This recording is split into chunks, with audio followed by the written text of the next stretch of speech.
शिव की सच्ची भक्ति आखिर ये है क्या?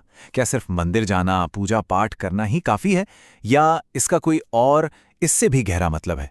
चलिए आज इसी सवाल के जवाब को ढूंढने की कोशिश करते हैं। साथियों, स्पिरिचुअल सीक्रेट्स चैनल पर आप सभी का स्वागत है।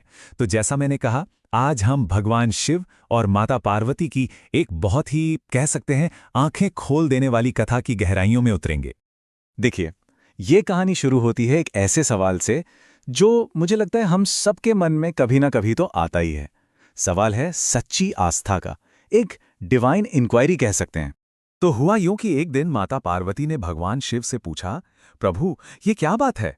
लोग इतनी पूजा करते हैं, इतने कर्म कांड करते हैं, लेकिन फिर भी उनमें वो सच्ची वाली आस्था, वो सच्ची श्रद्धा क्यों नहीं दिखती? और तो और उन्हें इसका कोई फायदा भी नहीं मिलता। सोचिए जरा, कितना गहरा सवाल है ये, और आज भी ये उतना ही सच लगता है ना? अब भगवान शिव तो ठहरे भगवान शिव। उन्होंने इस गहरे सवाल का जवाब शब्दों में नहीं दिया, नहीं, उन्होंने फैसला किया कि इसका जवाब एक अनुभव से, एक प्रैक्टिकल तरीके से दिया जाए। और बस यहीं से शुरू हुई भगवान की एक बड़ी ही कठिन परीक्षा, एक यात्रा पृथ्वी की ओर। ये वो अद्भुत कथा है जो हमें सिखाती है कि सच्ची भक्ति आखिर होती क्या है। जरा कल्पना कीजिए, भगवान शिव और माता पार्वती दोनों ने इंसान का रूप धारण कर लिया और आ गए धरती पर, सिर्फ ये देखने के लिए कि भाई ये सच्ची श्रद्धा आखिर दिखती कैसी है, महसूस कैसी होती है। और उन्होंने भेष भी क्या गजब का बनाया। भगवान शिव वो बन गए एक गरीब कोढ़ी व्यक्ति, और माता पार्वती एक बहुत ही खूबसूरत स्त्री। मतलब एक तरफ बीमारी, गरीबी जिसे देखकर लोग मुंह फेर लें, और दूसरी तरफ बेइंतहा खूबसूरती और आकर्षण।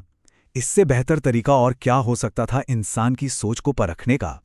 तो ये दोनों एक जाने माने मंदिर की सीढ़ियों पे जाके बैठ गए, और वहां से आने जाने वाले लोगों को, जो पूजा करने आ रहे थे, उन्हें बड़े ध्यान से देखने लगे। विडंबना देखिए, जिस जगह लोग भगवान को ढूंढने आते हैं, वहीं भगवान खुद इंसान के रूप में बैठकर उनकी परीक्षा ले रहे थे। और अब कहानी उस मोड़ पर आती है जो शायद हमारे समाज की एक कड़वी सच्चाई को सामने लाता है। भक्ति का पाखंड, मतलब दिखावे की परीक्षा।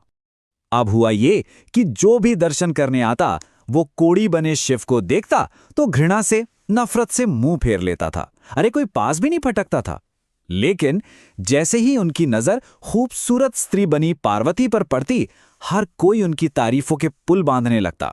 साफ दिख रहा था कि लोगों की भक्ति, उनकी श्रद्धा सब बाहरी रूप रंग पर ही आकर अटक गई थी। हद तो तब हो गई जब कुछ लोगों ने तो पार्वती जी को सलाह तक दे डाली। कहने लगे, अरे देवी, तुम इतनी सुंदर हो, इस कोढ़ी पति के साथ क्या कर रही हो? छोड़ दो इसे। अब आप ही सोचिए, क्या ये कोई सच्ची हमदर्दी थी, या सिर्फ बाहरी दिखावे पर टिका हुआ एक खोखलापन था? लेकिन तभी उस भीड़ में से एक ऐसा इंसान निकला जिसने पूरी कहानी का रुख ही बदल दिया।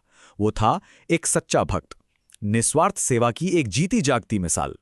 वहीं पर एक बहुत ही साधारण सा, दीनहीन सा भक्त आया, लेकिन उसकी आंखों में वो दृष्टि थी जो किसी और के पास नहीं थी। उसे वो कोढ़ी और वो सुंदर स्त्री नहीं दिखे। नहीं, उसे तो उनके अंदर छिपी हुई दिव्यता नजर आ गई। देखिए उसने क्या किया। सबसे पहले उसने बहुत बड़े आदर के साथ माता पार्वती को प्रणाम किया। फिर बोला, माँ, मैं इन भगवान की सेवा करना चाहता हूं। सोचिए, उसने उस कोढ़ी में भगवान को देखा। उसने कहा कि मैं इनके पैर धोना चाहता हूं। और तो और अपने पास जो थोड़ा सा सत्तू खाने के लिए लाया था, वो भी उसने उन दोनों को दे दिया। है ना कमाल की बात? उसकी भक्ति सिर्फ बातों की नहीं थी, उसके कर्मों में दिख रही थी।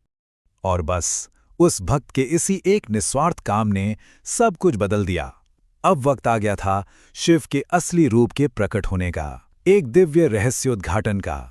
उसकी सेवा देखकर शिव इतने प्रसन्न हुए कि उन्होंने कहा, यही है वो एकमात्र सच्चा भक्त जिसने मंदिर के अंदर जाने से ज्यादा जरूरी एक जरूरतमंद की सेवा को समझा।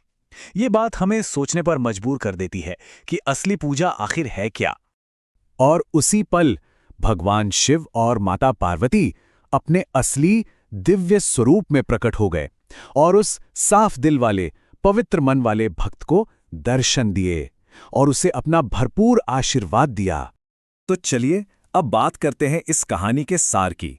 इससे हमें क्या प्रेरणा मिलती है, क्या सबक मिलते हैं जो आज की जिंदगी में भी हमारे लिए बहुत बहुत कीमती हैं।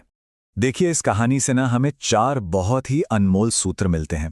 पहला तो ये कि सच्ची भक्ति दिखावे में नहीं, सेवा में होती है। दूसरा, भगवान हमारे बाहरी रूप को नहीं, हमारे दिल के इरादे को, हमारी नीयत को देखते हैं।